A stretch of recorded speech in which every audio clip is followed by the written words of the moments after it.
कांग्रेस वालों, शायद तुम लोग ये समझ नहीं पा रहे हो, ईवीएम्स हैक नहीं करते हैं प्रधानमंत्री लोगों के दिलों को हैक करते हैं। लेकिन राहुल गांधी जी जो लीडर ऑफ ऑपोजिशन है, उन्होंने कल जब कहा खादी है, खादी में धागे हैं, धागे में लोग हैं, आप लोग भूल गए वो दिन इंदिरा गांधी वर्सेस राज नारायण का केस, और उस धांधली में वो पकड़ी गई थी।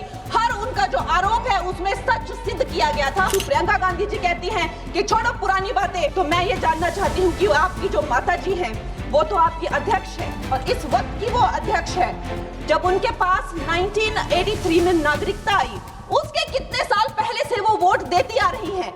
अध्यक्ष महोदय जी, मैं आपकी बहुत धन्यवादी हूँ कि आपने मुझे चुनावी सुधारों पर बोलने का मौका दिया है, खासकर इसलिए क्योंकि मैं एक नई सांसद हूँ, मुझे दूसरों का नहीं पता उनका कैसा अनुभव रहा, लेकिन पिछला ये एक साल मेरे लिए खासकर विपक्ष से रिलेटेड जो है बहुत ही ज़्यादा चिंताजनक रहा है। एक तरह से ट्रॉमेटिक मैं इसे कह सकती हूँ। हर दिन इन्होंने यहाँ पे तमाशा किया है, हमारा दिल दहल जाता था इनको देखकर। एसआईआर ये वेल में उतर जाते थे। यहाँ पर इन लोगों ने डराना, धमकाना, धक्का मुक्की, ऐसा कोई इन्होंने किसी तरह की कोई बदतमीजी नहीं है जो एक भी दिन इन्होंने संसद भवन चलने नहीं दिया। हम जनता के प्रतिनिधि हैं, हम यहाँ पर उनकी आवाज लेकर आते हैं, हम कुछ सीखने आते हैं, हम नए सांसद हैं। इन्होंने संसद अगर पिछले 2-3 दिन को छोड़ा जाए तो साल भर शायद ही थोड़ा चलने दिया है। एसआईआर कर करके इन्होंने यहाँ पे तमाशे किए, लेकिन अब जब इनको बोलने की बारी आई एसआईआर पे, तो अध्यक्ष महोदय जी हम देख रहे हैं कि कल leader of opposition Rahul Gandhi ji ने, मुझे लगा क्या खुलासा होगा, हम भी बड़े उत्सुक थे, सारी साल हमने एक ही शब्द सुना है, अब ये क्या ग्रैंड रेवलेशन होगी। लेकिन राहुल गांधी जी जो लीडर ऑफ ऑपोजिशन है, उन्होंने कल जब कहा खादी है, खादी में धागे हैं, धागे में लोग हैं, लोगों के अंदर, उनको जब कहा गया कि आप पॉइंट की बात कीजिए, तो उन्होंने कहा कि मैं अपना फ्रेम कर रहा हूं, मैं अपना आर्ग्यूमेंट फ्रेम कर रहा हूं। और इतनी देर बाद जब वो फ्रेम करके पहुंचे तो ले देकर वो वापस उसी अंतर्राष्ट्रीय मूल की महिला, अध्यक्ष जी मैं एक महिला होने के नाते आपसे रिक्वेस्ट करना चाहती हूं कि every woman is entitled to her dignity. वो अंतर्राष्ट्रीय मूल की है, विदेशी महिला है, लेकिन उन्होंने कितनी बार आकर उन्होंने सोशल मीडिया पे कहा है कि मैं कभी भारत नहीं गई हूं, मेरा हरियाणा चुनाव से कुछ लेना देना नहीं है। लेकिन फिर भी ये लोगों ने बिना किसी ठोस सबूत के उनका यहाँ पे फोटो बना के उन्होंने उनको उछाला, यहाँ पे उनकी तस्वीर उछाली यहाँ पर एवरी, और यहाँ पर ब्लैक कार्ड यूज करना भी अलाउ नहीं है। इन्होंने फिर भी नियमों का उल्लंघन किया। मैं चाहती हूँ सबसे पहले तो मैं इस सदन की तरफ से उन महिला से बहुत ही माफी मांगती हूँ कि इस सदन में बिना कि उनकी आजकल जो पर्सनैलिटी राइट्स का भी एक बहुत बड़ा क्राइम होता है, उसके उपरांत उनका फोटो यहाँ यूज किया गया, मुझे बहुत खेद है। भारतीय संसद की तरफ, संसद भवन की तरफ से हम उनसे माफी मांगते हैं। और ये देखिए महिलाओं का हमेशा ये अपमान करते हैं, लेकिन हमारे प्रधानमंत्री चाहे बेटी बचाओ बेटी पढ़ाओ हो, महिलाओं को शौचालय देने से लेकर, महिलाओं को गैस देने से लेकर, महिलाओं को जो है वो छात्रवृत्ति, न जाने कितनी ऐसी योजनाएं हैं। कांग्रेस वालों, शायद तुम लोग ये समझ नहीं पा रहे हो, ईवीएम्स हैक नहीं करते हैं प्रधानमंत्री लोगों के दिलों को हैक करते हैं। और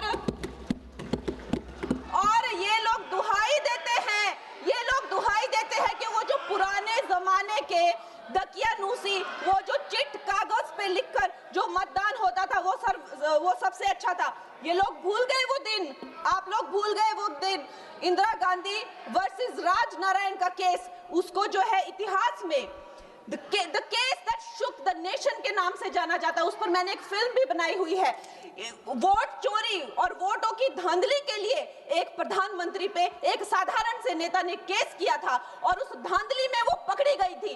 हर उनका जो आरोप है उसमें सच सिद्ध किया गया था, और रातों रात उनको कुर्सी छोड़ने के लिए कहा गया था, और रातों रात जो है उनको ये आदेश दिया गया था कि आगे इतने सालों तक आप कभी जो है वो चुनाव लड़ नहीं सकते। ये धांधलियां इन्होंने करी हुई हैं, और ये जो है उस टाइम के बैलेट बॉक्सों को उठाकर ले जाते थे ये लोग, और आज कहते हैं कि इनको ईवीएम्स जो है वो हैक हो जाते हैं। अध्यक्ष महोदय जी, मैं इनको याद दिलाना चाहती हूँ, प्रियंका गांधी जी कहती हैं कि छोड़ो पुरानी बातें, हम पुरानी बातें नहीं करेंगे, हम पुराने लोगों के बारे में नहीं बोलेंगे। तो मैं ये जानना चाहती हूँ कि आपकी जो माता जी हैं वो तो आपकी अध्यक्ष है, और इस वक्त की वो अध्यक्ष है। उनकी जो है आप देखिए, जब उनकी नागरिकता नहीं थी, जब उनके पास 1983 में नागरिकता आई, उसके कितने ये जो इनका जो परिवार है, एंटाइटलमेंट से जो ग्रस्त ये इनका परिवार है, ये प्रियंका गांधी जी को भी याद रखना चाहिए। चाहे आपका भूतकाल हो, चाहे आपका वर्तमान हो, आप सब लोग, चाहे ईवीएम हो या चाहे कागज पे लिखा हो, जब आप लोगों के चरित्र में जो है किसी तरह की मर्यादा नहीं है, आप लोगों ने कभी भी इस देश का, यहाँ की कानून व्यवस्था का, संविधान का कभी आप लोगों ने सम्मान नहीं किया हुआ है। और अध्यक्ष महोदय जी, बिहार में जैसे ही एसआईआर लागू हुआ, हमारी सरकार ने जो है कम से कम 60 लाख से ज्यादा अवैध, अब ये जो सारे अमाननीय वोट कार्ड है, ये सिर्फ घुसपैठियों के नहीं है। कुछ ऐसे लोग हैं जो माइग्रेट हो गए हैं, कुछ ऐसे भी लोग हैं जो इस दुनिया में है ही नहीं। 60 लाख से ज्यादा। और अगर वो लोग जेन्युइन थे तो उन्होंने, किसी ने तो रिक्वेस्ट करनी चाहिए थी कि भाई मेरा वोटर आईडी कैंसिल हुआ है।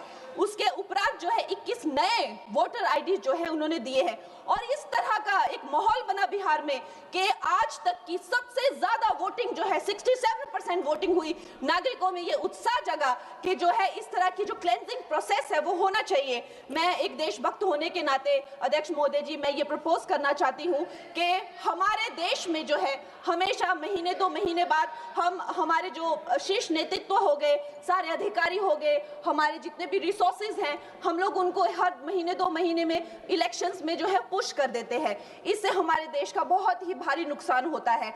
और मैं ये चाहूंगी कि 1 नेशन 1 इलेक्शन, जो नरेंद्र मोदी प्रधानमंत्री जी जो कहते हैं कि एक वोटिंग जो है डेमोक्रेसी के उत्सव के रूप में, जैसे कि दिवाली होती है, होली होती है, उस रूप में मनाया जाए। क्योंकि ये सिर्फ सरकार का ही नुकसान नहीं है, 10,000 करोड़ से ज्यादा का जो नुकसान होता है सिर्फ वही नहीं है, लेकिन मुझे लगता है कि धीरे धीरे हमारे जो नागरिक भी है उनमें जो वोटिंग फटीक है, बार बार उन्हें जागरूक करना, बार बार कई जगहों से जहां वो काम करते हैं वहां से उनको ट्रैवल करके अपने नेटिव प्लेसेस पे आना और बार बार मार्केटिंग करके, it is exhausting for the whole ecosystem.